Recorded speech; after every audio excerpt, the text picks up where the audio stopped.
Good evening, everyone. Welcome tonight to this evening's finance panel discussion. We have a great lineup and a great group of panelists. My name is Wendell Alexis. I'm the president of the New Jersey chapter of NAHSE. I'd like to welcome everyone to this evening's discussion.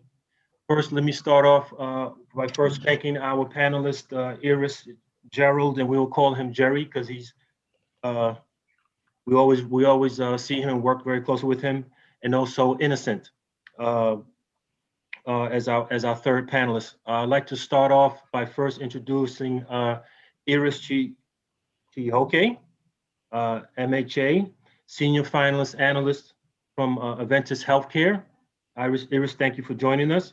Just a little background about Iradis before we go into our discussion. Iradis graduated from Johns Hopkins Bloomberg School of Public Health with a master's in health administration in 2020, where she completed a one-year administrative finance residency at Johns Hopkins Hospital. Since graduating during the COVID pandemic, which was, I'm sure, a challenge in itself, Iradis has been working as a senior financial analyst for Adventist HealthCare in Maryland. In this role, Iradis supports the financial operations of Howard University Hospital with the leadership team under the managed services agreement between the two entities. In this role, Iradis worked closely with finance and nursing leadership to implement healthcare management principles as a leader of the fiscal year budget process, financial reporting, and the productivity management. Iradis earned her Bachelor of Arts from Columbia University in New York City, where she majored in economics and competed as a member of the varsity track and field team.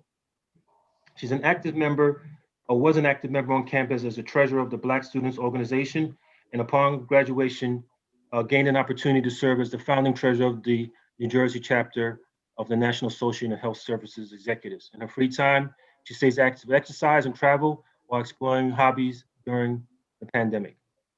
Gerald Tofani, he's the CFO of Outpatient Services at RWJBarnabas Health, affectionately known as Jerry.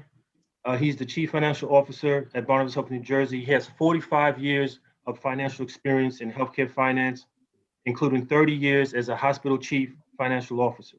He has served in his current role for over 5 years and has a financial responsibility for 145 freestanding outpatient centers, which generate over $740 million in annual revenue. Jerry, thank you again for joining us.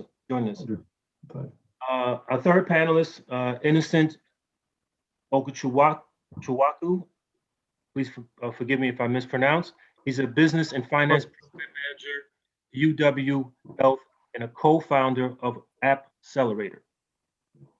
As he's known, is currently serving as a business and finance program manager with UW Health, and is the co-founder, as I mentioned, of Accelerator, a diversity-focused career accelerator improving representation in healthcare.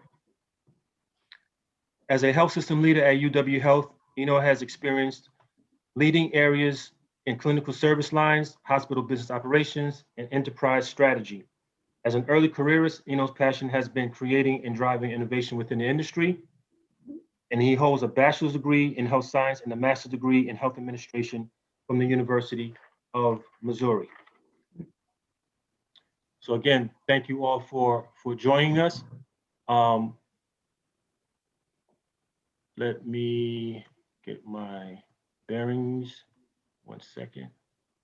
So, in starting off with the panel questions, I'm going to skip over the description of some of your current roles and experience. We kind of went over that already in the introduction. Iradis, I'd like to start off with you I will go to then Jerry and then Eno. So Iradis, what are some of the current challenges that hospitals and healthcare systems, and in particular, if you want to concentrate on your own, that's fine, that are negatively impacting financial outcomes as a result of COVID? Hi, Wendell. Thanks for that introduction. Very well. Just wanted to put out there, my name is Iris, not Iris. Sorry. No worries. But I can speak specifically to what we're dealing with here at Howard University Hospital. Mm-hmm. I think many hospitals are going through similar challenges in lieu of COVID. Particularly for us, we serve a primarily Medicaid low-income population, so we're heavily supported by federal government contributions, as well as Howard University Hospital is still a component of Howard University, the institution, and so we're trying to figure out ways to begin to create a delineation between those two, which makes it tricky. So some of our challenges due to COVID, because of COVID, and just adjusting to that. I believe in the beginning, when there was a lot of unknown, we took extra steps that now looking back were not as necessary, given that we didn't see an influx of COVID patients hitting our hospital. Our peak COVID number was not high relative to the other hospitals in this area. Meanwhile, we shut down elective services, surgeries, closed down other parts of the hospital. So we lost a lot of volume. Now we're in the phase of trying to build that back up because we are, I can make this analogy. It's like as you start to make more money in your career, your lifestyle and the way you spend and manage your money adjusts with that. And it's difficult to go back to maybe the budget you had when you were in college or working an internship, etc. So now we find ourselves in that type of place. Year over year, expenses are just going up. It just never seems to go down.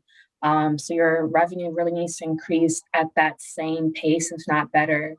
Otherwise, you have to seek other ways for expense reductions, cost savings, et cetera. And that's really where we're finding ourselves. We're not seeing the revenue that we once saw at this hospital. COVID did not make that any easier. Okay. We're looking at ways to increase where our patients come from besides, the emergency department, which is a primary component of our patient volume and our feeder for the hospital.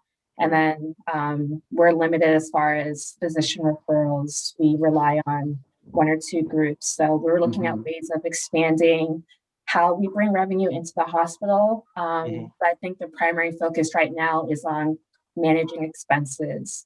I think many, if not all, hospitals receive some type of COVID funding through the CARES Relief Act from last year, which is going away. And that has really allowed us to survive during this time. So just looking for ways to really find cost savings opportunities. Where can we increase our revenue? Is it from how we bill? Where are we not really charging for the services that we provide?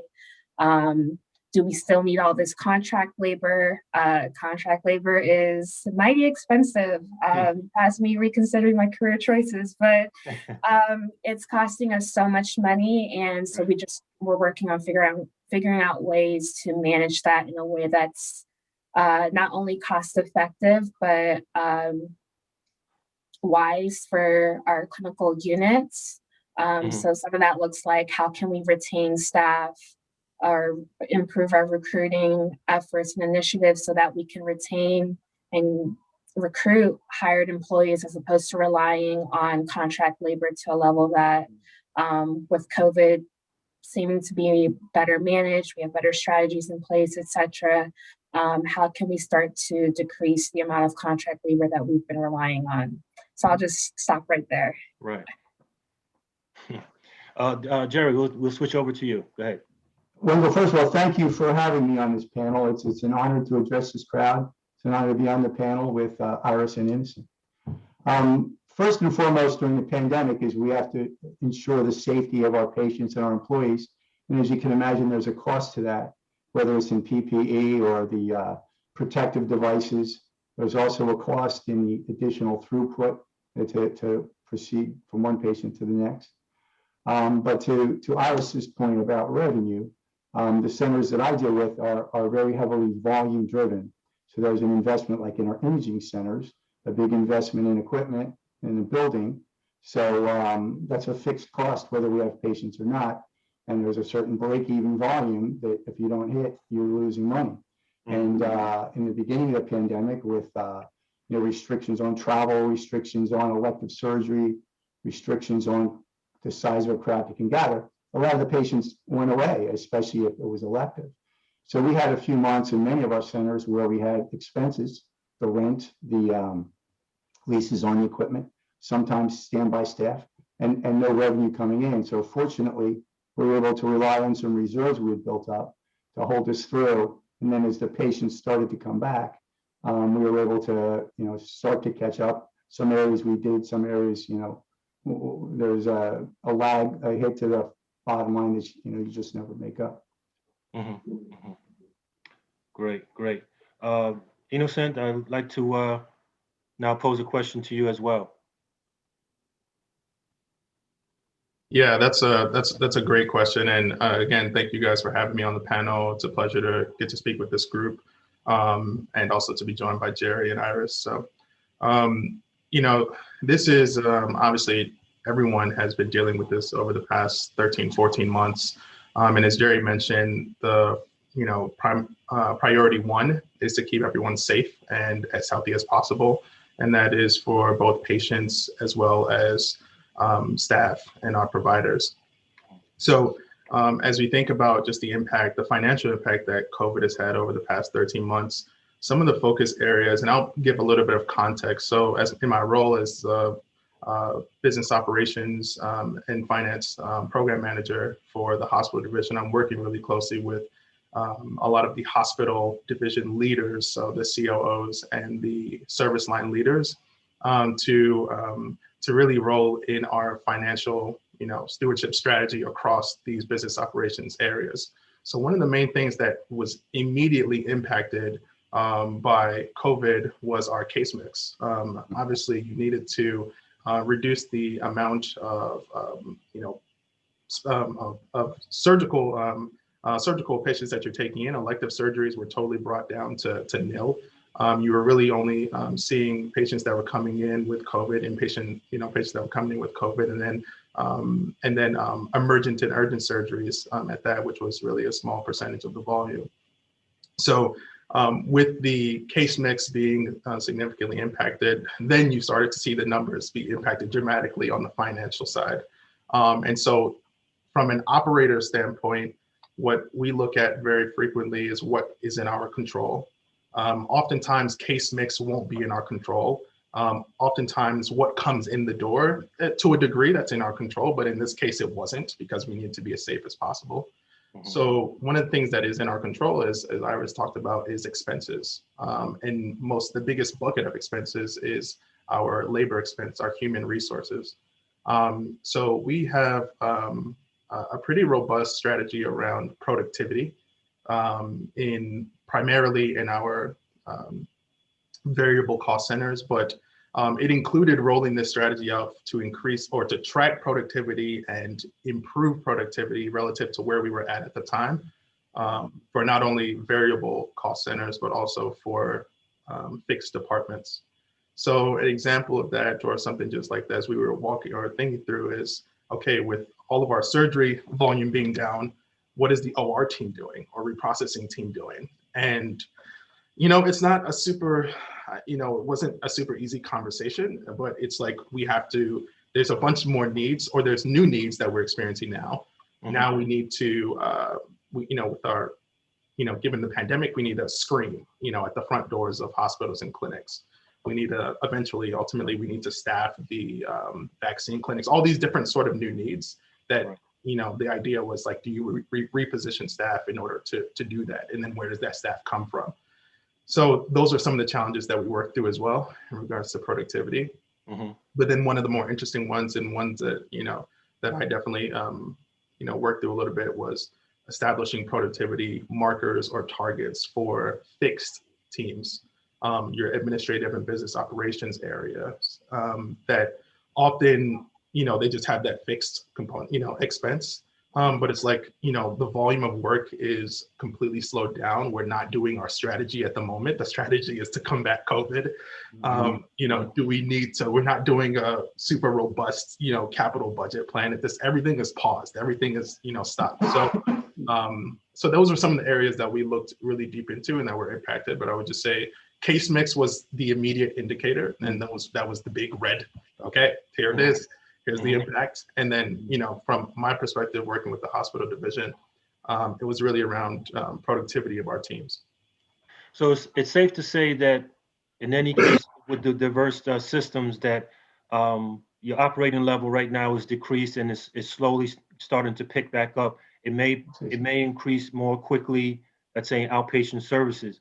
So going forward, projection wise, do you feel that there will be, and this is posed to all three, do you feel that there will be some reduction, let's say, in hiring or services offered until the systems themselves, let's say, get their legs back under them? And, ladies first. Okay, I'll go. We're definitely slowing down hiring as far as new positions. Those are now going through a new executive position control committee that we've created with senior leadership, so that any new position must be approved by upper level management. As far as replacement positions, anything older than a year is not going to be considered a replacement.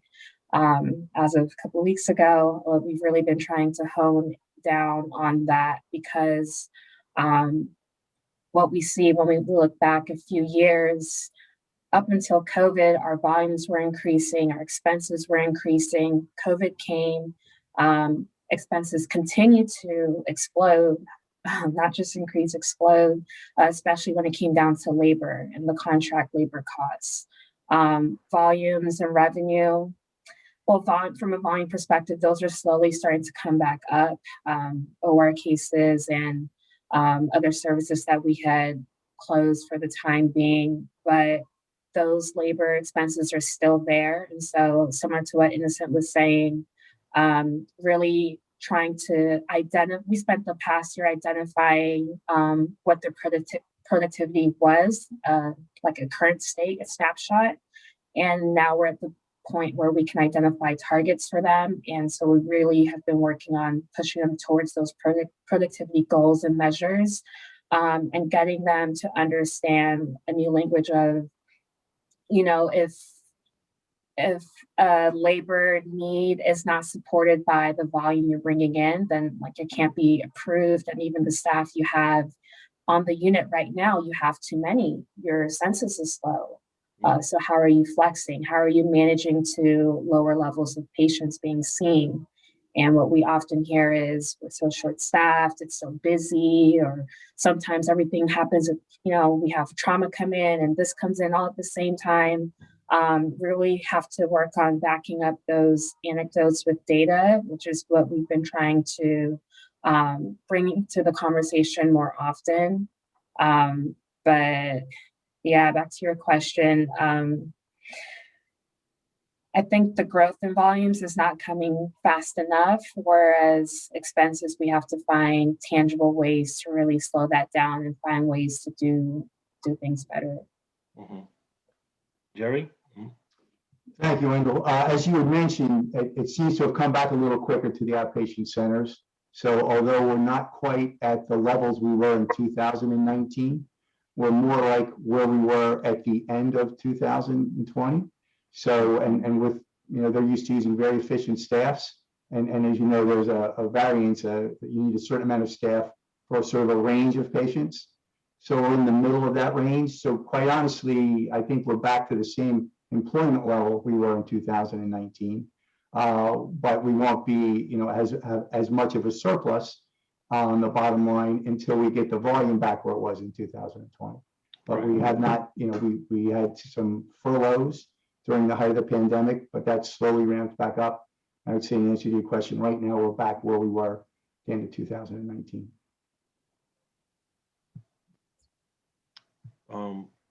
Innocent, I don't know if you want anything to add to that. Yeah, I would just second both of those thoughts. And I think we're probably seeing our volume has come back pretty significantly over the past few months. ED volumes are bursting at the seams at this point, right back to where it was just immediately pre-COVID. Part of it has to do with the landscape of our, of our region, and the fact that we're a regional referral, center, and, a highly noticed center in UW. So a lot of volumes is naturally going to come this way. But definitely second what both Jerry and Iris mentioned. Okay. Now let's kind of turn the corner and let's sort of think back retrospectively um, for the students in the panel, and also I guess for just general information. Um, Looking at your career where it is now, if you had a chance to go back and speak to your younger self, what advice would you give? Jerry, we'll start with you. All right, Wendell, I'm inspired by an article that I read recently. And the article was written in 2001. It was written by a German sports journalist, and he was interviewing an American-born basketball player Yeah. who at the time was playing in the EuroLeague, and he was leading his team to its 6th consecutive championship. Mm-hmm. He was on the way to collecting his 4th MVP trophy. Right. And he asked this athlete, this American-born athlete, what was the secret to his success.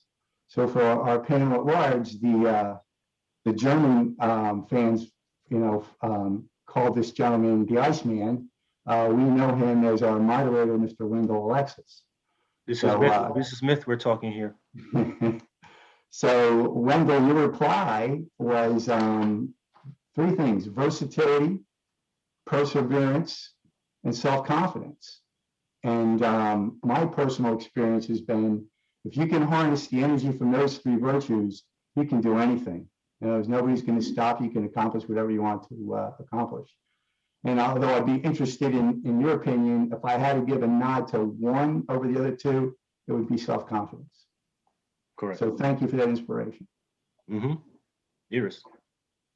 Yeah, I'll definitely second what Jerry has said. I would tell my younger self to have confidence, believe in yourself, and as well as make sure you have the right people around you. Mm-hmm. And so, because personally for me, that was an aspect that had been maybe a weak point or vulnerable point for me, from athletics to academics, etc. I had the right people around me that really pushed me beyond what I thought was possible for me to end up in the schools I went to, the positions and people that I've met has come from having a solid group of people around me. So I would say make sure you have a great mentor, a sponsor, and peer mentors that you can engage with constantly. But above all of that, I would echo what Jerry said about confidence. Mm-hmm. Yeah, those are both really great answers. I think, if I was to add to that, something I would tell myself, my younger self, is so having a mentor. This is something that's probably more impactful recently, is like having a great mentor, someone that understands what you're going to see before you see it. It's just a great key in life. It's just going to lead you to a really great place. And a lot of times they don't even need to be in the same industry. They just understand that, 10 years from now or 5 years from now, you're going to see something. I've already seen it, but here you go. Here's a little bit of a head start here. And so that's a mentor that is, ahead of you. But I would also say, look to your peer groups, and explore and start anything, do something together as peers, be as explorative as possible earlier. Yeah, that's what I would say. I'm kind of doing that, but that's definitely advice I like to share with folks. Great. I just wanted to add just what the 3 of you mentioned also, especially for the students. Don't be afraid to try something different. Don't let fear get in the way of expanding your skill set. One of the things that I've always found is that, though, let's say you have a graduate or you have an undergraduate degree in one area, very often sometimes you may find that you're very good in another, and that is sometimes the key that will open that door for that next opportunity for you. In again, regarding personal and professional development and leadership, are there any books that you could recommend or relate for the students or to someone that is a younger self? I have 2 books here that my mentors gave to me, so I wanted to bring them out. One of them is called Drive. Still working on it, but it's by Daniel Pink. And this was recommended by two two of my mentors. I would definitely plug this. And another book is How Will You Measure Your Life? I think in anything that you do, or you spend a lot of time in, you got to understand like your why behind it, or what are you doing it for? Your day job might not be your everything or your passion. Your calling might be outside of that. So in all things that you devote your time to, I think it's important to have a level of awareness and understanding as to what you're doing it for and why. For me, that helps me stay sane. So Stay motivated, right? yeah, definitely. Mm-hmm. Jared? Yeah. Go ahead, yeah. Yeah. A book that I find to be super interesting, and I actually just recently started it, is The Four, The Hidden DNA of Amazon, Apple, Facebook, and Google, by Scott Galloway. I actually just picked this book up a couple weeks ago and just getting into it. But it's a really interesting read about those companies and the interworkings of those companies, and how they are consistently providing value to us as consumers. What I find a lot of times in this, in my role, or just in general in healthcare leadership, is a lot of things are very, very translatable. The content in which we apply them to is specific. So in this case, it's healthcare or health systems. But a lot of things that we learn on a day-to-day basis can be applied, or just like at least the value of it can be extracted and applied in your daily life. So That's very true. That's very true.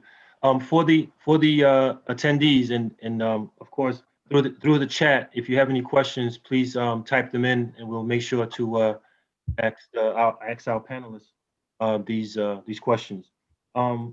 Just to keep the conversation going, looking forward to the healthcare field, the playing field. There are estimates that I've read that healthcare systems in the U.S. have lost approximately over $25 billion. One of the things that I always marvel at is I wonder how the pharmaceutical companies are doing with the production, obviously, of the vaccine. Pfizer, AstraZeneca, and the BioNTech, I think it's called. What or how do you see, especially in some of the underserved communities, underserved countries, latest being India, healthcare pivoting and sort of expanding and embracing those countries? Do you feel that it's a government issue, or it's a healthcare industry issue to help solve those issues?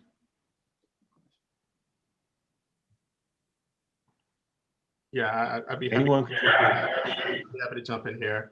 The most interesting thing that I saw in regards to healthcare as an industry as a whole was, I think it was a quote on LinkedIn or somewhere, but they described healthcare as an industrial complex, the healthcare industrial complex, and that it is intentionally interwoven into a very complex web so that all of these massive players are just, continue to make money. And that's really what keeps the web intact, is just the profitability of a lot of different players within the web. So from that perspective, that wasn't very optimistic at all. But I think, if anything, what the last 12 months and COVID has really taught us is that we're capable of a lot more, a lot faster than we think we are. And one of the, greatest kind of like, one of the greatest outcomes of the pandemic, and the fact that we all had to stay away and that we all had to do things virtually, is just digital enhancement of everyday workflows. I can point to probably a list of 50 that we've taken on here in the health system, but just in general as an industry, I think as technology becomes more of a staple in our operations and workflows over the next 10, 20, 50 years, we're going to see a more expansive industry, an industry that's more interconnected, to where, physicians in Wisconsin can easily connect with patients in India. Obviously, there are, a crazy or just an insane amount of regulatory and legal sort of hurdles to jump on that front, but knowing that the capability is there, I think is the upside. So I would say digital health, virtual health, that is being a massive part of the industry going forward is probably a great upside and something to look forward to. Mm-hmm. Good, Jeff. Wendell, you ask a good question. Is it the responsibility of the government? Is it the responsibility of the healthcare industry? I really need to ponder that. Mm-hmm. But one of the things that I was impressed especially during the early stages of the COVID pandemic, was the amount of cooperation. Companies that made cars stopped making cars so they could make ventilators. Mm-hmm. Companies that said, geez, it doesn't look like we're going to be able to produce the vaccine or to find the cure ourselves, but we could help someone that does manufacture it. And I think that spirit of cooperation is going to be needed, especially for some of these underserved countries like India. What's the genesis of that? I think I'd like to give a little more thought to that. Maybe it's both. Maybe it's everybody's responsibility. Why wouldn't it be everyone's responsibility? I liked your point about digital. That's certainly going to allow us to reach more remote areas, or even if they're not remote, if the resource is here and the patient is there, through the digital world, we can reach those patients.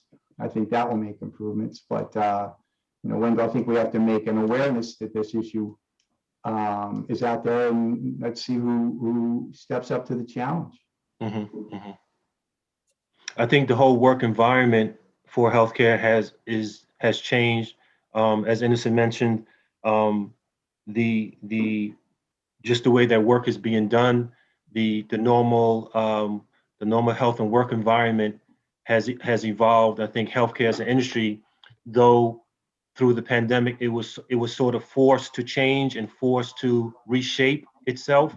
The benefits of it are still being determined, but just the early returns show that things can be done in a different mode, with people working remotely. As you mentioned, you could be in California and work for a health system in the Midwest. Again, allowing for that remote access and obviously connectivity. Just to bring, I guess, everything to a slow roll right now.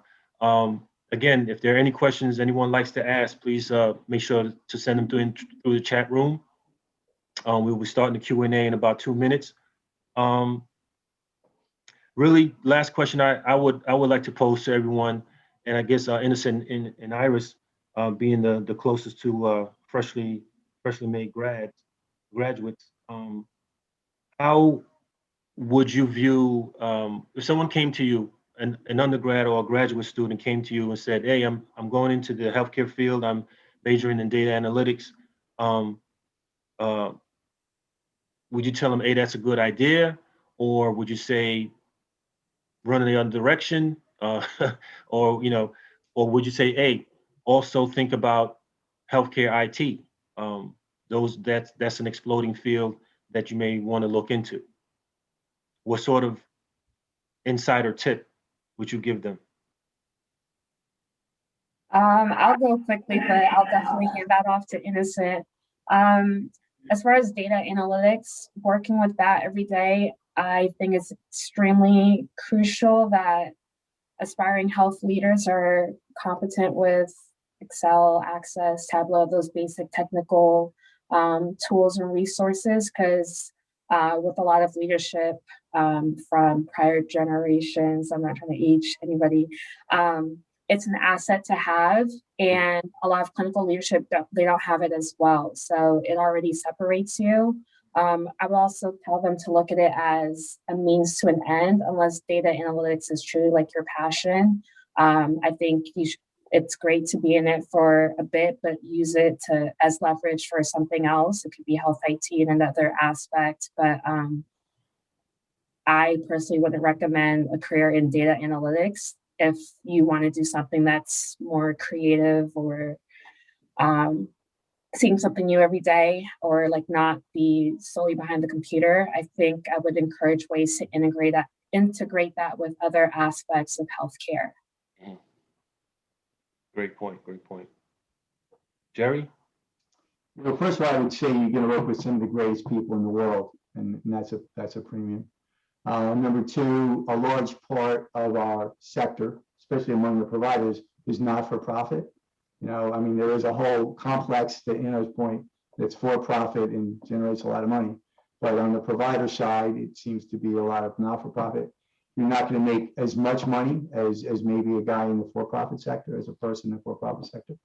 But if mission means anything to you, and it means different things to different people, you're on one of the most noble missions in the world.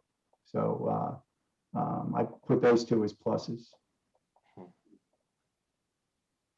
Yeah, I would add to that. I think so data is just going to be a growing sector within the field. It's embedded within all of the work that we're doing today, and it's going to be a growing component as data becomes more accessible and just generally becomes more accessible. Within the industry or within health systems. I think from just an overall healthcare IT standpoint or digital health standpoint, I think that's going to be a booming field. I mean, the idea is that technology as an underlying component to all industries, will be the future. So I think, for anyone that's still considering what major to take up, really explore the entire landscape. I think oftentimes, and I'll switch hats into my co-founder hat for Accelerator and really talk about the idea that a lot of times, in schools or in programs, we tend to focus on certain career tracks, or certain career tracks are highlighted because that's been status quo, or that is the quote unquote money maker, or it's what the department has connections to for their students to go into post-grad. But there's so many new opportunities and so many new roles being created today with technology that I would encourage folks to look deeply into the entire breadth of like the healthcare field, and start your funnel as wide as possible. So if you're starting from the very top and you don't want to be clinical, that'll cut a certain section off. And then from non-clinical positions, you'll look into leadership, into data or analytics. You'll look into IT, both on the infrastructure side and the and the hardware. So all these different areas within it. So there's just a lot to explore and try them out. Actually dive into it before you exit off the list. Great point. Because one thing I've certainly continued to find out and learn, it's a vast industry, many entry points, many if you want to call not so much side jobs, but certainly industries that contribute to healthcare industry, accounting and planning and outsourcing. Those are specialties. Engineering, those are all specialties that play huge roles in keeping the industry rolling. So at this point right now, what I would like to just share is that, again, for NAHSE New Jersey, this is certainly a great opportunity and a great pleasure working and having Iris and Jerry and Innocent himself to share their insight, hopefully for the GSHL students. This panel has provided you with some information, a little something to put in your bag as you come to the close and head out into the job market. At this point, I don't know if anyone from GSHL would like to say a few words or speak on behalf. And I see Thomas is on. Thomas. Hi, Wendell. Yes, thank you. I just want to thank everyone for joining tonight, especially the you guys in answering these questions. It really offers a deep insight into healthcare. I just presented my practicum project last night, and to hear your stories and to hear your explanations on things, it really gives a profound insight on things to head out as we've continued to further our careers. So I just want to thank you for your time. I know that this is something we've been talking about as a group and as students for a while, so we're really appreciative of your time. And I think, Wendell, I think that says it best. Great. So I see a few questions have come in. with the time remaining we have, I just want to tap on one or two of them. This one is it's one thing to have the technical skills for analytics, but what would you recommend to students for getting to learn either the clinical operation component or to add on to analytics to paint the full picture? I'll start. Mhm. This is a really great question, and I think it hits on what can often be for lack of a better term, a weak point for administrative leaders who don't have a clinical background. So I would recommend spending as much time as you can with those clinical leaders, learning the operations, the terminology, even the science behind what it is that they're doing. Also learning the business model as to how do patients end up here? Where does this start? Does it start in the neighborhood? Does it start at the doctor's office? Does it start from an emergency surgery because they didn't have any prior providers, etc.? Just learning how that service kind of flows, because what I've seen is that it's a bit different for each area. I had to learn this when I worked in the cardiac service line and saw like the whole landscape of, patients come from the neighborhood, the doctor's office, from a random test that they got, from the ED, from a major surgery, and now they're working backwards, getting connected with a primary care physician, etc. And so there's different levers that feed the business. So what are the best ways to operate and run that business? It's essentially a mini business inside of that major corporation being the hospital. So as much as you can, just being around those clinical leaders and seeing the questions that they ask, what their concerns are. Over time, you just start to understand the nature of like that particular service line or clinical component. I think it's hard to Google, how do you run a cardiac service? You're not really going to get the answers that you're looking for.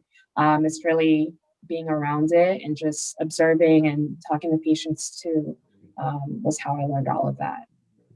Right. Go ahead. Wendell, I would say to Iris's point, I don't think you need to know the clinical while you're still in school. Get here with your technical skills. And as Wendell, as you pointed out, it's a very broad, diverse group of skills that are needed. So you come in with, in my case, my accounting degree or a data background, and do the best you can at your skill, but keep your eyes and ears open. And to Iris's point, you'll absorb it, and then if you want to go further into like a clinical side, you can take advantage of your institution's education resources and maybe go on and get a degree. As I've often said to the clinical side, you don't have to get here with your finance, with any knowledge of finance. I think it helps, and I would like to teach you, but don't feel like you've got to get a clinical skill set before you get here, would be my point. Well, Jerry stole my point. So yeah, Jerry, same point. I'd say whatever your degree is or whatever you're pursuing, focus on the technical skills of that, and they will apply to the role that you're that you're pursuing, or whatever role that you land in whichever health system. Once you get there, the application of those technical skills towards whatever service or group or department you're working with, that will allow you to understand, at a deeper level, what you're applying it to. And if that's a clinical area, then you bring that. Great. I could add one more thing. If you are in a highly technical field, so I'll give you my own example. Although I haven't done accounting in a long time, my education was in accounting, which is very technical. It's I'm an accountant. I can say it's very boring. Accountants tend to be boring, not exciting people. If you have a personality and you can talk with people, if you can interact with people, you'll go a long way, because people that need to understand what you're doing will pick you out of the crowd to talk to you. So the more technical field you're in, work on your personality and watch it take you places. So. Great, Jerry. Great point. And to that, and maybe we may have touched on it early in the conversation, with the,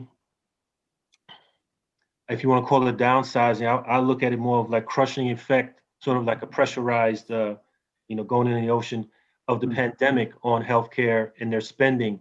Have there been new realizations of ways or more focus put on eliminating wasteful spending in healthcare? Hmm. I think that pressure is always there, for the 45 years I've been in it. There's never been enough money to do all the things we would like to do. Right. And even with the limited amount of money, we're in an awkward situation. The limited amount of money we have to spend, the people in yes, I think we spend too much. So, it was hard to get more pressure than we were already under, but it certainly is still there. And it's probably just in different areas. It's understanding where you've got opportunities and making the most of those opportunities. Mm-hmm. A couple things. Go Go ahead. ahead, Iris. Go ahead. I was going to say, because this has been a pressing issue for us or challenge for us here. So we've been looking to like cost savings opportunities from like supply chain management on top of labor. So from a supply chain perspective, what are we renting? Do we need to continue renting it, or is it better to just, purchase the equipment or item instead? And you look at the rental history that we've had, we should have purchased this years ago. We would have saved so much money. So it's like we're doing that work now, whereas you can be more proactive about that, really only renting as a short-term need as opposed to, oh, it's cheaper, we'll just do it this way, ends up costing you in the long run. Also introducing par levels in the different nursing units. How do you guys order equipment or supplies? When do you order them? How much of it are you ordering? There hasn't been much of a rhyme or reason in the past here, so we've started to put those into place so that it's a more structured or systematic method as to only asking for what you need, as opposed to this doctor likes this, this doctor likes that, and things expire, go to waste, etc. Right.